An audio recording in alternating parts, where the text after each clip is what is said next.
The rain came down hard that Tuesday morning, the kind of rain that soaks through your jacket in seconds. Daniel pulled his collar up and ducked into the first cafe he saw.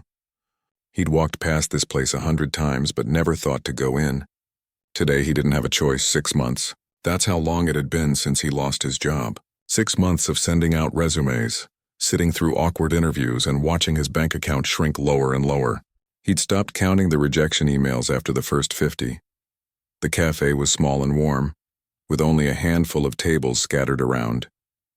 The smell of fresh coffee filled the air, and for a moment Daniel felt something close to peace. He shook the water off his jacket and headed to the counter, already thinking about which job listings he'd tackle that afternoon. He reached for his wallet and his stomach dropped. Wrong jacket. The wallet was sitting in his other coat at home, probably right next to his keys and his sense of optimism. "I'm sorry," he said to the young guy behind the counter. "I left my wallet at home. My mistake." He turned to leave, embarrassment burning his cheeks. This was just perfect. He couldn't even buy himself a cup of coffee anymore. "Excuse me," a voice called out from near the window. "Let me get that for you." Daniel turned around. A woman in her early 50s sat at a corner table, her laptop open in front of her. She had kind eyes and a warm smile, the sort of person who looked like they actually meant it when they offered to help. "Oh no, I couldn't," Daniel said automatically. "Thank you, but I'll just come back later." "Please," the woman said, already standing up. "It's just a coffee." "I insist."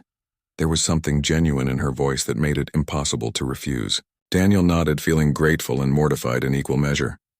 "Thank you." "Really? I'll pay you back if you give me your number or something." She waved her hand dismissively. "Don't worry about it. We've all forgotten our wallets before." She ordered 2 coffees and gestured to her table. "Why don't you join me?" "I could use a break from these spreadsheets." Daniel hesitated. He didn't want to impose, but the cafe was nearly empty and something about this woman put him at ease. He sat down across from her. "I'm Catherine," she said, extending her hand. "Daniel." They shook hands and Catherine closed her laptop. "So what brings you out on this miserable morning?" Daniel laughed, a short, tired sound. "Honestly, I was just trying to stay busy. Gives me a reason to leave the apartment." "Unemployed?" Catherine asked. There was no judgment in her voice, just simple curiosity. "That obvious, huh?" Daniel said. "Yeah, 6 months now. I worked in marketing for a tech company, but they had layoffs last spring.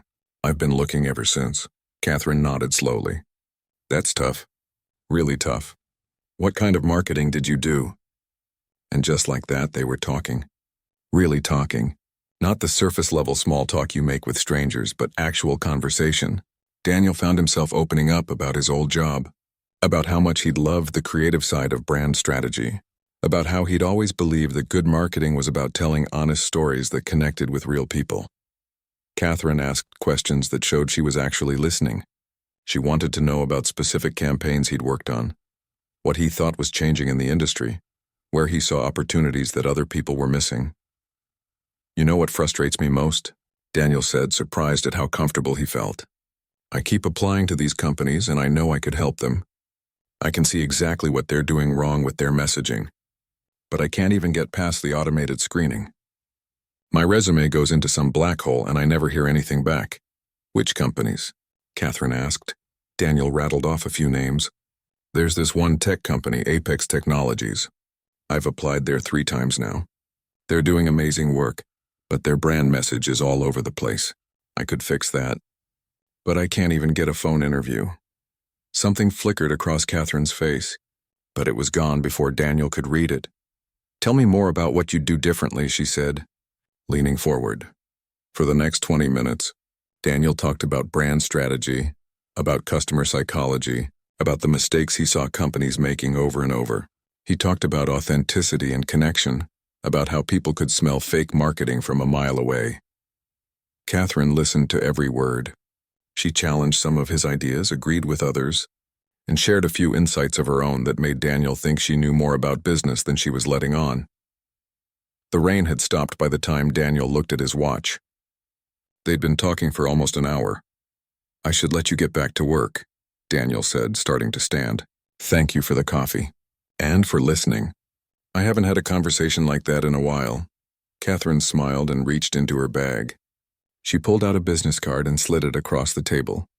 Daniel looked down at the card. His heart stopped. Catherine Rousseau, Chief Executive Officer, Apex Technologies. He looked up at her, his mouth open. You're the CEO of Apex? Guilty, Catherine said with a slight smile. Daniel's mind was racing. He'd just spent the last hour telling the CEO of his dream company exactly what was wrong with her business. He'd criticized their marketing strategy to her face. He'd probably blown any chance he might have ever had. I'm so sorry, he stammered. I didn't mean to. I didn't know. Don't apologize, Catherine said firmly. That was the most honest, thoughtful analysis of our brand I've heard in years.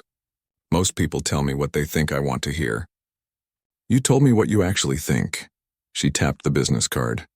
Email me tonight. Not tomorrow, not next week, tonight. Send me your portfolio and a note about our conversation. Daniel nodded, still in shock. Okay, yes, I'll do that. Catherine packed up her laptop and stood. I work from different coffee shops around the city every Tuesday, she said. Keeps me grounded. Reminds me that the best ideas don't come from corner offices.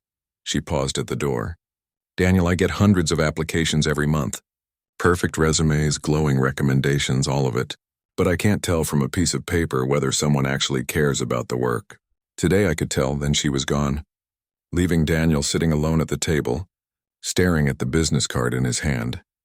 He sat there for a long time after she left, trying to process what had just happened. The CEO of Apex Technologies had bought him a coffee. More than that, she'd actually listened to him. She'd engaged with his ideas. She'd asked for his portfolio. It seemed too good to be true. Maybe it was. Maybe she gave her card to lots of people and nothing ever came of it. Maybe this was just her being polite. But something in her voice had sounded genuine. Something in the way she'd leaned forward during their conversation told him she'd actually been interested. Daniel looked around the cafe, at the worn wooden tables and the chalkboard menu on the wall. An hour ago, he'd stumbled in here to get out of the rain, too broke to even buy a cup of coffee. Now he was holding what might be the opportunity of a lifetime. He carefully tucked the business card into his pocket and headed back out into the street. The sun was breaking through the clouds now, and the sidewalks were steaming in the sudden warmth. That evening, Daniel sat at his laptop for 3 hours, crafting the most important email of his life. He attached his portfolio, included samples of his best work, and wrote a personal note about their conversation. He talked about authenticity, about connection, about why he believed good marketing mattered. His finger hovered over the send button for a full minute. Then he closed his eyes and clicked. The email whooshed away into the digital void. Now all he could do was wait. Daniel didn't sleep much that night. He kept checking his phone, knowing it was ridiculous, knowing that a CEO probably wouldn't respond right away, if at all. At 11:47 p.m., his phone buzzed. It was a reply from Catherine. Just 3 sentences. Come to my office tomorrow at 2 p.m. Bring your ideas about our Q4 campaign. Let's see what you can do. Daniel stood outside the glass building that housed Apex Technologies, trying to calm his nerves. The building was all modern architecture and gleaming windows, the kind of place that screamed success. He'd looked up pictures of it before, back when he was applying for jobs here. Now he was actually going inside. He'd barely slept. After Catherine's email, he'd spent the entire night preparing, researching Apex's recent campaigns, pulling together ideas, making notes. By morning, his apartment looked like a conspiracy theorist's wall, covered in sticky notes and printed articles. The lobby was impressive. High ceilings, minimalist furniture, and a reception desk that looked like it cost more than his car. The security guard checked his ID and made a phone call, then handed him a visitor badge. 14th floor, the guard said. Someone will meet you at the elevator. Daniel's hands were sweating as the elevator climbed. This was real. This was actually happening. Yesterday he'd been a guy who couldn't afford a cup of coffee. Today he was meeting with the CEO of a major tech company. The elevator doors opened and a woman in her 30s was waiting for him. She had sharp eyes and a professional smile. Daniel, I'm Rebecca, Chief Marketing Officer. Catherine asked me to sit in on your meeting. They shook hands and Daniel followed her down a hallway lined with glass-walled conference rooms. Through the windows he could see teams working, people collaborating, the kind of creative energy he'd been missing for months. Catherine's office was at the end of the hall. Unlike the sterile corporate spaces Daniel had expected, it was warm and lived in. Books lined the shelves, plants sat on the windowsill, and there were photos of what looked like family and friends scattered around. Catherine stood when they entered, greeting Daniel with the same warm smile from the cafe. "Thanks for coming on short notice," she said. "I hope you don't mind that Rebecca's joining us. She's the one who'll actually be working with you if things move forward." If things move forward. Those words hit Daniel like electricity. They sat around a small table by the window. Catherine poured coffee from a French press, the same kind they'd had at the cafe. "So," Catherine said, settling back in her chair, "tell us about your ideas for our Q4 campaign." Daniel took a breath and launched into his presentation. He'd brought a tablet with mock-ups and examples, but mostly he just talked. He explained how Apex's current messaging was too focused on features and technology, not enough on the actual problems they solved for real people. "You're marketing to engineers," Daniel said, "but your customers are business owners who don't care about your tech stack. They care about whether you can make their lives easier." Rebecca was taking notes, her expression neutral. Daniel couldn't tell if she was impressed or annoyed. He showed them examples of campaigns from other industries that told better stories. He talked about emotional connection, about building trust, about the difference between being clever and being clear. "Your competitors are all shouting about how advanced they are," Daniel said. "You should be whispering about how simple you make things." Catherine and Rebecca exchanged a look. Daniel's stomach clenched. Maybe he'd gone too far. Maybe he'd insulted their work. "Keep going," Catherine said quietly. Daniel did. For the next hour they talked about strategy, about messaging, about the disconnect between what Apex thought their customers wanted and what those customers actually needed. Rebecca pushed back on several points, testing his reasoning, making him defend his ideas. Daniel held his ground. Finally, Catherine leaned back in her chair and looked at Rebecca. "Thoughts?" Catherine asked. Rebecca tapped her pen against her notepad. "He's not wrong. About any of it, really. We've been so focused on proving we're the smartest people in the room that we forgot to make people feel smart for choosing us." Catherine nodded. Then she turned to Daniel. "I'm not offering you a job," she said. Daniel's heart sank. Of course. He'd let himself hope, and now reality was crashing back in. "Instead," Catherine continued, "I'm offering you a project. 3 months, consulting basis. We're launching a new product line in January, and it's struggling. The team has been working on it for a year, and nobody can figure out why it's not resonating. I want you to figure it out and fix it." Daniel blinked. "A consulting project?" "The pay isn't great," Catherine said bluntly. "It's enough to live on, but it's not what you'd make as a full-time director. And there's no guarantee of a permanent position afterward. If things work out and we're both happy, we'll talk about creating a role for you. If not, you get 3 months of experience and a good reference." Rebecca jumped in. "To be clear, this isn't a favor. If you take this, you'll be working with a team that's already invested a lot in this product. Some of them won't be happy about an outsider coming in. You'll need to prove yourself." Daniel's mind was racing. 3 months of modest pay, no guarantees, and a team that might resent him. It wasn't the dream offer he'd imagined, but it was an opportunity. "A real one. What's the product?" he asked. Catherine pulled up something on her laptop and turned it around. It was a project management tool designed for small businesses. The interface looked clean, the features seemed solid, but the marketing materials were bland and forgettable. "We thought small businesses needed another project management tool," Rebecca said with a sigh. "Turns out maybe they don't, or maybe we're not explaining why ours matters. We've spent a fortune on ads and nobody's biting." Daniel studied the screen. Already he could see the problems. The messaging was all about what the tool did, not why anyone should care. It was feature after feature with no emotional hook, no clear reason why someone should choose this over the dozen other options out there. "Can I ask you something?" Daniel said. "Why did you build this?" Catherine smiled. "Because I spent 15 years running a small business before I started Apex. I used every tool out there and they all made me feel stupid. They were built by people who'd never actually run a small business. I wanted something different." "That's your story," Daniel said immediately. "That's what's missing. People don't need another tool. They need to feel like someone understands what they're going through." Rebecca was nodding slowly. "He's right. We buried the best part of our story in some blog post nobody read." Catherine closed her laptop. "Daniel, I need an answer by tomorrow. Think about it tonight. Talk to whoever you need to talk to. This isn't an easy path, and I won't blame you if you want to keep looking for something more stable. Daniel didn't need until tomorrow. He'd been unemployed for 6 months, sending applications into the void, hoping for a chance. Now someone was offering him one. "I'll do it," he said. "I don't need to think about it." Catherine raised an eyebrow. "You sure? This could be 3 months of your life for nothing. Or it could be the start of something," Daniel said. "Either way, it's better than sitting at home waiting for rejection emails." Rebecca smiled for the first time since he'd met her. "I like him." They spent the next hour going over logistics. Daniel would start Monday. He'd have access to all the research, all the previous campaigns, all the customer data. He'd work with Rebecca's team but report directly to Catherine. "One more thing," Catherine said as Daniel was getting ready to leave. "I have a policy. I want you to fail at least once in the first month." Daniel frowned.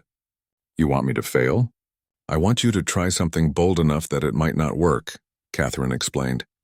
"If you spend 3 months playing it safe, trying to please everyone, you'll produce something mediocre. I'd rather you swing big and miss than bunt and make it to first base." As Daniel rode the elevator back down, his head was spinning. He had a project. He had a chance. It wasn't the secure job he'd been hoping for, but maybe that was better. Maybe this way, he'd actually prove what he could do instead of just talking about it. He walked out of the building into the afternoon sun and immediately called his sister. "You'll never believe what just happened," he said when she picked up. That weekend, Daniel told his family and friends about the opportunity. The reactions were mixed. His sister was excited for him. His best friend thought Catherine might be taking advantage of his desperation. His mom worried about the lack of job security. "What if it doesn't lead to anything?" she asked over Sunday dinner. "Then I'll have 3 months of real experience instead of 3 months of nothing," Daniel said. "And at least I'll know I tried." Sunday night, Daniel couldn't sleep again. But this time it wasn't anxiety keeping him awake. It was anticipation. Tomorrow he'd walk into Apex Technologies as someone who belonged there. He'd have work to do, problems to solve, a chance to prove himself. He thought about the cafe, about how close he'd come to just walking past it that rainy Tuesday. If he'd gone to a different coffee shop, if Catherine had decided to work from her office that day, if he'd brought his wallet and never needed her to buy him a coffee, none of this would be happening. Sometimes life changed in the smallest moments. A rainy morning, a forgotten wallet, a stranger's kindness. Daniel finally drifted off to sleep around 2 a.m, his alarm set for 6. Tomorrow was Monday. Tomorrow everything changed. Daniel's first day at Apex Technology started well enough. Rebecca gave him a desk in the marketing department, introduced him to the team, and showed him where everything was. People smiled and welcomed him. On the surface, everything seemed fine. The problem started in his first team meeting. Rebecca gathered everyone in a conference room to officially introduce Daniel and explain his role. The moment she mentioned that he'd be leading the rebrand of the struggling product, the temperature in the room seemed to drop. "Wait," said a guy named Trevor, one of the senior marketers. "Leading? I thought he was just consulting." "He'll be taking point on the strategy," Rebecca said carefully. "You'll all be working with him." Daniel could see it in their faces. They'd spent a year on this product. They'd created campaigns, run tests, analyzed data, and now some outsider who'd been here less than a day was going to tell them what they'd done wrong. After the meeting, Rebecca pulled Daniel aside. "That went about as well as I expected," she said with a tired smile. "Look, these are good people. They're proud of their work. They're also frustrated because nothing's working, and they don't know why. Don't take it personally." But it was hard not to take it personally when Trevor forgot to include Daniel in email chains. When his ideas in brainstorming sessions were met with polite silence, followed by everyone moving on. When he'd suggest looking at something from a different angle, and someone would say, "We already tried that," before he could even finish explaining. The worst part was they weren't even being openly hostile. That might have been easier to deal with. Instead, they were professionally pleasant while quietly freezing him out. Daniel spent his first 2 weeks diving into research. He read every piece of data the team had collected. He studied all their previous campaigns. He looked at competitor analysis, customer surveys, focus group results. The more he read, the more confused he became. The product itself was good, really good.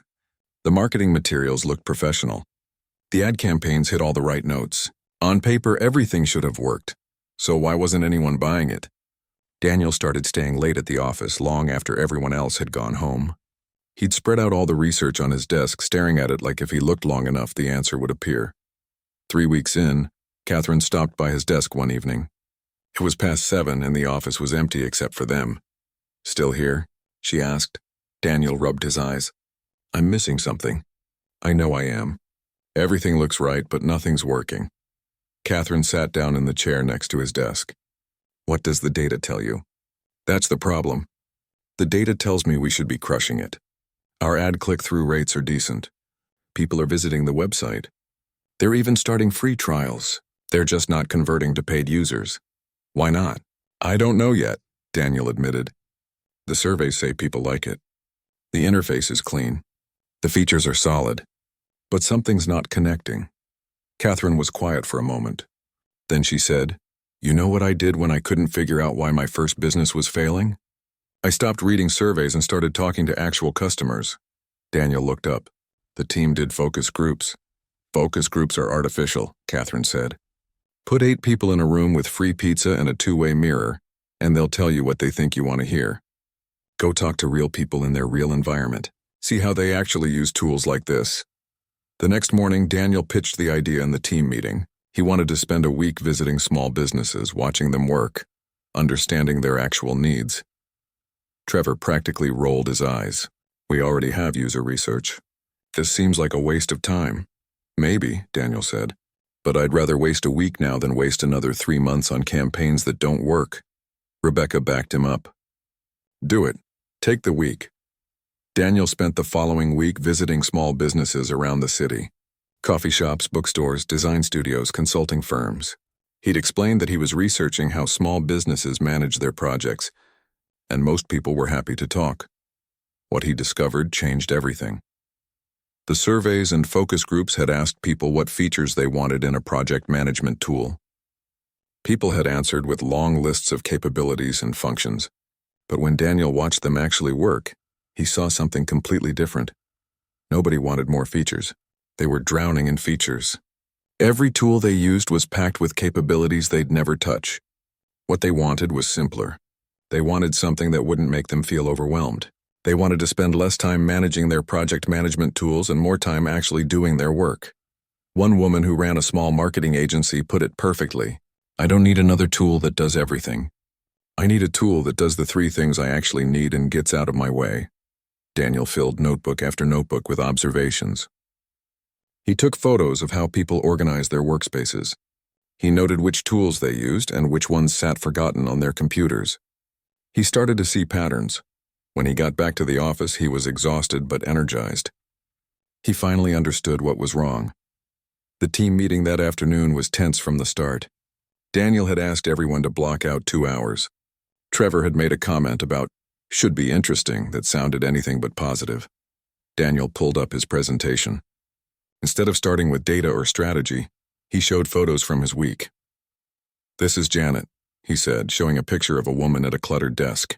She owns a graphic design studio. She's using 5 different tools to manage her business. She hates all of them.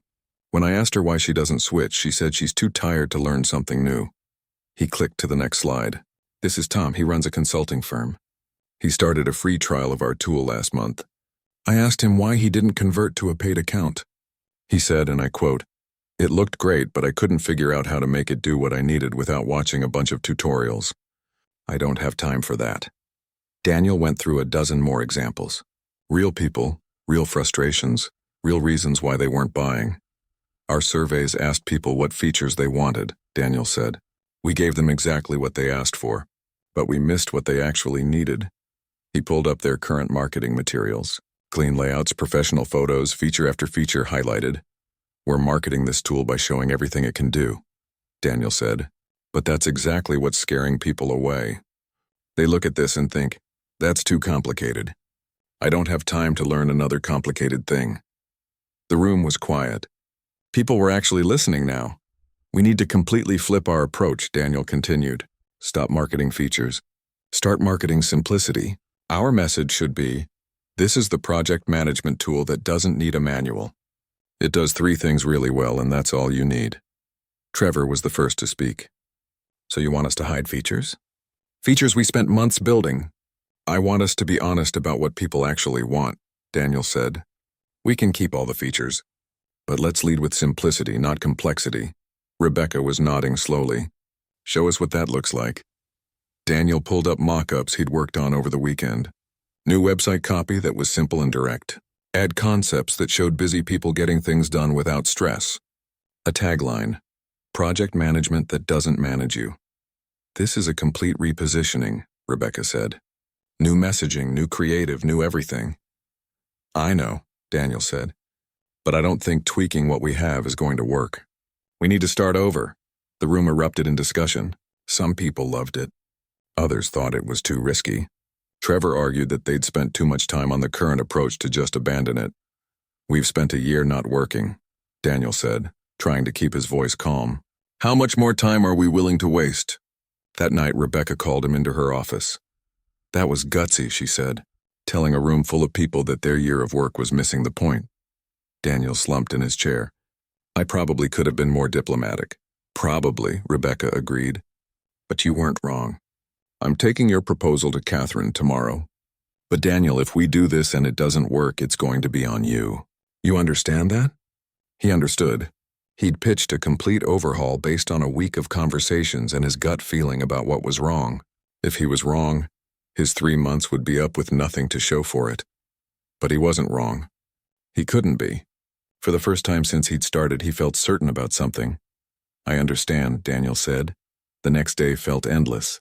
Daniel tried to work, but mostly he just stared at his computer, waiting. Other people in the office clearly knew something was happening. The whispers started mid-morning. By lunch, everyone was speculating about what decision Catherine would make. At 3 in the afternoon, Rebecca emerged from Catherine's office and walked straight to Daniel's desk. Conference room, now. Daniel followed her, his heart pounding. The entire marketing team was filing in. This was it. Either they were moving forward with his plan, or they were telling him thanks but no thanks. Catherine was already in the room. She looked tired but focused. I've made a decision, she said once everyone was seated. We're implementing Daniel's strategy, full stop. New positioning, new messaging, new creative. We launched the rebrand in 6 weeks. The room exploded with reactions. Some people looked excited. Trevor looked like he'd bitten into a lemon. I know this is hard, Catherine said, raising her voice slightly. You've all put serious work into the current approach. But Daniel's right. We've been so focused on proving how powerful our tool is that we forgot people are looking for something easy. She turned to Daniel. You're leading this. Rebecca will support you and the team will work with you. 6 weeks. Make it count.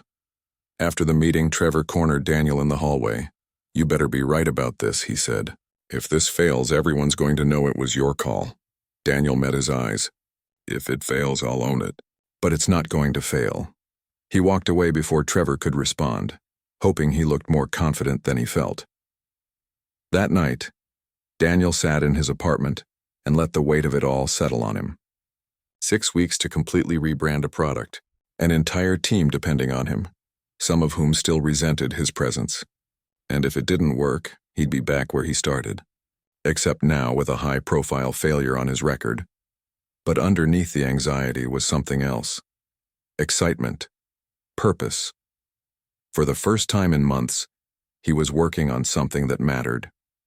Something that could actually make a difference. He thought about that rainy morning in the cafe, how desperate and lost he'd felt, how impossible it had seemed that anything would ever change. Things had changed. Now he just had to prove he deserved the chance he'd been given. The next 6 weeks were the most intense period of Daniel's life. He was at the office by 7 every morning and rarely left before 8 at night. The rebrand consumed everything. The first week was chaos. Daniel had to coordinate with designers, copywriters, the product team, and the sales department, all while managing a marketing team that was still getting used to the idea that their previous work was being scrapped. Some people adapted quickly. A designer named Lisa became one of his strongest allies, excited about the new direction and full of creative ideas. Others, like Trevor, continued to push back on almost every decision, questioning the strategy at every turn. You're oversimplifying, Trevor said during one particularly tense meeting. Our customers are sophisticated. They want to know what the tool can do. Our customers are exhausted, Daniel countered. They want to know that it won't add to their stress. The arguments wore on him, but Daniel kept pushing forward. He'd made a promise and he intended to keep it. The new website copy was radically different from what they'd had before. Where the old site had listed features in technical language, the new version told a story. It opened with a simple question. What if managing your projects didn't feel like another full-time job? The photography changed too. Instead of stock images of perfectly organized offices, they used real photos from the small businesses Daniel had visited. Real desks, real people, real chaos that their tool could help simplify. The hardest part was the video. Daniel wanted a launch video that captured the feeling of being overwhelmed by too many tools and too many options. He wanted people to see themselves in it. Lisa found a production company that understood the vision. They shot footage in actual small businesses, interviewing real owners about their frustrations. The final cut was simple but powerful. One woman said, I spent more time figuring out my project management tool than actually managing my projects, and Daniel knew they'd captured exactly what they needed. But would it work? That question kept him up at night. 4 weeks in, Catherine called Daniel to her office. He braced himself for criticism or concerns, but instead she seemed energized. I've been watching you work, she said. I want to give you a heads up about something. When we launch this, there's going to be pushback. Some of it will come from inside the company. Daniel frowned. From who? The product team spent 2 years building features that you're barely mentioning in the new marketing. They're not happy about it. The previous CMO who left last year is still connected with some people here. He's already heard about what we're doing and he thinks it's a mistake. Do you think it's a mistake? Daniel asked quietly. Catherine smiled. If I thought it was a mistake, we wouldn't be doing it. But I want you prepared. The launch presentation is in 2 weeks. You'll be presenting to the entire executive team, and some of them are skeptical. They're going to challenge you hard. Daniel's stomach clenched. The entire executive team? Including our investors, Catherine added. They're curious about the consultant who convinced me to blow up our marketing strategy. Great. No pressure at all. The next 2 weeks were a blur of refinement and preparation. Daniel rehearsed his presentation until he could give it in his sleep. He anticipated every possible question and criticism. He prepared backup data, alternative approaches, fallback positions. Lisa helped him design the slides. Rebecca role-played as a hostile executive, asking the toughest questions she could think of. Even Trevor, surprisingly, offered a few suggestions that actually improved the presentation. The night before the big meeting, Daniel couldn't eat. He sat in his apartment going over his notes for the 100th time, imagining all the ways it could go wrong. His sister called around 9. You're spiraling, aren't you? She said. How did you know? Because I know you. You're sitting there convinced that tomorrow's going to be a disaster. Daniel laughed weakly. Pretty much. Listen, she said. You've spent 6 weeks on this. You've done the research, created something you believe in, and convinced a CEO to bet on your vision. Tomorrow, all you have to do is show them why you're right. And if I'm not right, then you tried something bold and it didn't work. Which is still better than spending your whole life wondering what would have happened if you'd taken the chance. After they hung up, Daniel felt slightly better. Not confident, but calmer. He'd done the work. Now he had to trust it. The presentation was scheduled for 10 in the morning in Apex's main conference room. Daniel arrived at 8, needing time to set up and collect himself. By 9:30, executives started filing in. They were older than Daniel expected, wearing suits that probably cost more than his rent. They made small talk among themselves, barely acknowledging him. Catherine arrived last, along with Rebecca. She caught Daniel's eye and gave him a small nod. You've got this. All right, Catherine said, settling into her chair at the head of the table. Everyone knows why we're here. Daniel's going to walk us through the rebrand strategy for our project management tool. Daniel, the floor is yours. Daniel stood up, clicked to his first slide, and began. He started by showing them the numbers. Their current conversion rates, the cost per acquisition, the trajectory they were on if nothing changed. The picture was clear. What they'd been doing wasn't working. Then he showed them what he'd learned from visiting small businesses. Real quotes, real frustrations, real people explaining why they weren't buying. We thought we were selling a tool, Daniel said. But people don't want another tool. They want their lives to be easier. He walked them through the new strategy. The messaging shift from features to simplicity. The visual rebrand. The launch campaign. He showed them the video and he watched as some of the skeptical faces softened. When he finished, there was silence for a moment. Then the question started. This is a significant departure from how we've positioned all our other products, one executive said. Are we concerned about brand consistency? Daniel had expected this. Our other products target enterprise clients who care about technical capabilities. This product targets small business owners who care about saving time. Different audiences need different messages. The marketing budget for this launch is substantial, another executive said. What's your confidence level that this approach will work? I can't guarantee results, Daniel said honestly, but I can tell you that doing more of what hasn't worked seems like a worse bet than trying something new. Trevor, who'd been invited to the meeting as part of the marketing team, spoke up. We've barely mentioned half of the product's features in the new materials. Aren't we underselling it? Daniel turned to face him. We're not underselling it. We're leading with what matters most to our target customers. The features are all there, but we're not overwhelming people with them up front. The questions continued for over an hour. Some were genuinely curious. Others felt like challenges designed to poke holes in his strategy. Daniel answered each one as clearly as he could, admitting when he wasn't certain, standing firm when he was. Finally, one of the investors spoke. She was a woman in her 60s who'd been quiet through most of the presentation. I have a question, she said. Why should we trust that you understand our customers better than the team that's been working on this for a year? The room went silent. This was the question everyone had been thinking, but no one had asked directly. Daniel took a breath. You shouldn't trust me because of my experience or my credentials. I don't have much of either. You should trust me because I spent time listening to your customers without any assumptions about what they wanted to hear. Sometimes being new to a situation means you can see things that people who've been too close to it for too long have missed. The investor studied him for a long moment.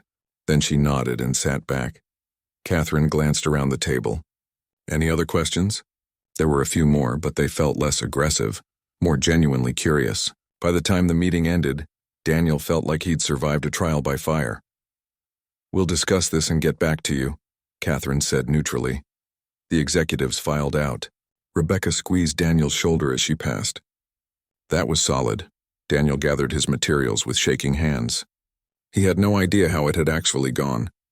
He thought he'd answered well, but these people's poker faces were impeccable. He went back to his desk and tried to work, but he couldn't focus. Every email notification made him jump, thinking it might be the verdict. At 4 p.m, Catherine appeared at his desk. My office, she said. Daniel followed her, his heart pounding. This was it. Catherine closed the door behind them and gestured for him to sit. She settled into her chair, looking at him with an expression he couldn't read. The executive team had concerns, she began. Daniel's heart sank. But I didn't bring you to my office to tell you they rejected your plan. Catherine continued. I brought you here to offer you a job. Daniel blinked. A job? Director of Brand Strategy, Catherine said. Not 3 months from now. Starting today, the consulting period is over. You've proven what you can do, but we haven't even launched yet, Daniel said, confused. What if it doesn't work? Catherine smiled. Then we'll figure out what's next. Daniel, I didn't hire you because I thought you were going to bat 1,000. I hired you because you had the courage to see what needed to change and the conviction to fight for it. Daniel felt emotion welling up in his throat. 3 months ago, he'd been unable to buy a cup of coffee. Now someone was offering him a job he'd stopped believing he'd ever get. What about the launch? He asked. We're doing it, exactly as you proposed. You'll lead the team through the execution, and we'll see what happens. But whether this campaign succeeds or fails, you've earned your place here. Daniel nodded, not trusting himself to speak. One more thing, Catherine said. The investor who asked you that tough question? She came up to me after the meeting. She said you reminded her of herself 30 years ago, when she was starting out and everyone doubted her. She's fully behind the rebrand. That evening, Daniel called his sister first, then his mom, then everyone else who'd supported him through the rough months. He texted his best friend who'd been skeptical about the consulting arrangement. Just got offered the real job. But even in the excitement, there was nervousness. They still had to launch this thing. It still had to work. He'd won the chance to execute his vision, but now he actually had to prove it could succeed. The launch was 3 weeks away. Everything was riding on it. Launch day arrived on a cold Monday in January. Daniel had been at the office since 5 in the morning, checking and rechecking everything. The new website would go live at 9. The email campaign would start at 9:15. The social media posts were scheduled. The video ads would begin running at noon. By 8:30, the entire marketing team had gathered in the conference room, their laptops open, ready to monitor the response. Even Trevor was there, though he still looked like he wasn't entirely convinced this would work. "Whatever happens," Rebecca said to the room, "we did good work. Be proud of that." At exactly 9 o'clock, Daniel clicked the button that made the new website live. There was no dramatic music, no countdown. Just a click, and suddenly everything they'd worked on for the past 2 months was out in the world. For the first hour, nothing much happened. People visited the site. Some clicked around. A few started free trials. It was fine, but not remarkable. "Early data always looks weird," Lisa said, sensing Daniel's anxiety. "Give it time." By 11, something started to shift. The social media posts were getting more engagement than their previous campaigns had ever seen. People were commenting, sharing, actually talking about the product. At noon, when the video ads started running, the website traffic spiked. And more importantly, the trial signups increased, significantly. "This is good," Rebecca said, staring at her screen. "This is really good." By the end of the first day, they'd had more trial signups than they'd gotten in the entire previous month. The comments on social media were overwhelmingly positive. People were saying things like, "Finally, a tool that doesn't make me feel stupid," and "This is exactly what I've been looking for." But Daniel knew the real test wasn't day 1. It was whether people would stick around, whether they'd actually convert from free trials to paid subscriptions. The first week was encouraging. Trial signups remained strong. The video was being shared organically. A few small business blogs wrote about the launch, praising the refreshingly honest approach. But Daniel still couldn't relax. They wouldn't know if it really worked until the first trial conversions happened at the end of week 2. On day 14, Daniel was in a meeting when his phone buzzed with a notification from their analytics dashboard. He glanced at it and his eyes widened. The trial conversion rate was triple what it had been before the rebrand. He showed Rebecca the screen. She actually gasped. "Get Catherine," she said. "She needs to see this." Within an hour, they were presenting the 2-week results to Catherine and the executive team. The numbers told a clear story. More signups, better engagement, and most importantly, people were actually buying. "The previous campaign cost us $80 to acquire each customer," Daniel explained. "We're now down to $35 per customer, and the numbers are still improving." One of the executives who'd been skeptical in the initial presentation spoke up. "What do you attribute this to?" "Honesty," Daniel said simply.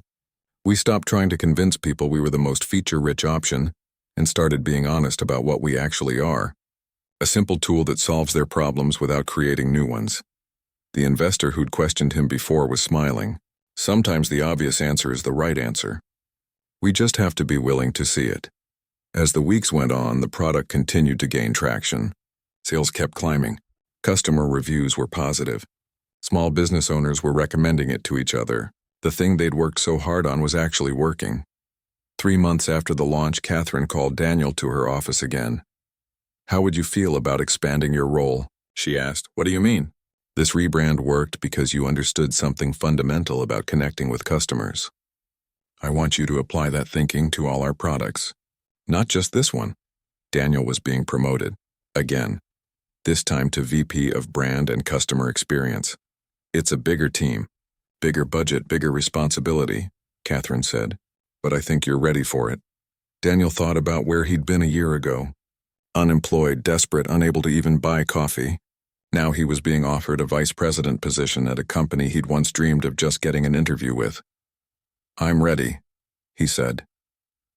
That evening, Daniel found himself walking past the cafe where he'd met Catherine. He hadn't been back since that rainy Tuesday. Without really planning to, he pushed open the door and went inside. It looked exactly the same. Same tables, same chalkboard menu, same warm smell of coffee. He ordered and sat down at a table by the window, the same spot where Catherine had been sitting that day. His phone buzzed. It was a LinkedIn message from someone he didn't know, a young woman who'd seen him speak at a marketing conference last week. She was unemployed, struggling to find work, and wondered if he had any advice. Daniel thought about how to respond. He could give her generic career advice, or he could do something better. He typed back, "What coffee shops do you like? I work from different places around the city. Maybe we could grab coffee sometime and talk." It became a habit. Once a week, Daniel would work from a different cafe, just like Catherine did. And when he noticed someone who seemed like they were having a rough day, he'd offer to buy them coffee. Most of the time, it was just a kind gesture and nothing more. But twice in the first year, those random conversations led to him hiring talented people who'd been overlooked by traditional hiring processes. One was a brilliant designer who'd taken 3 years off to care for a sick parent and couldn't get past automated resume screening. Another was a strategist who'd been laid off at 55 and was being quietly discriminated against for his age. Both became key members of his team. Both told him that the coffee conversation had given them hope when they'd almost given up. Daniel started to understand what Catherine had been doing all along. It wasn't just about finding talent in unexpected places. It was about remembering that behind every resume, every application, every rejection email, there was a real person with real struggles and real potential. He pitched an idea to Catherine, a formal program where Apex would partner with local coffee shops and community centers to host informal office hours where people could come talk to Apex employees about careers, get resume advice, or just make connections. They called it the Open Door Program. It launched 6 months after Daniel's promotion, and within a year, 3 people had been hired through connections made at these sessions. 2 years after that rainy Tuesday, Daniel was leading a team of 20 people. He'd helped rebrand 2 more of Apex's products. He'd spoken at conferences about authentic marketing and human-centered design. His work had been featured in business magazines. But the thing he was proudest of was the culture he'd helped create on his team. They didn't just look at data and demographics. They talked to real people. They visited customers. They made decisions based on genuine understanding, not assumptions. On the anniversary of meeting Catherine, Daniel found a package on his desk. Inside was a coffee mug with a note.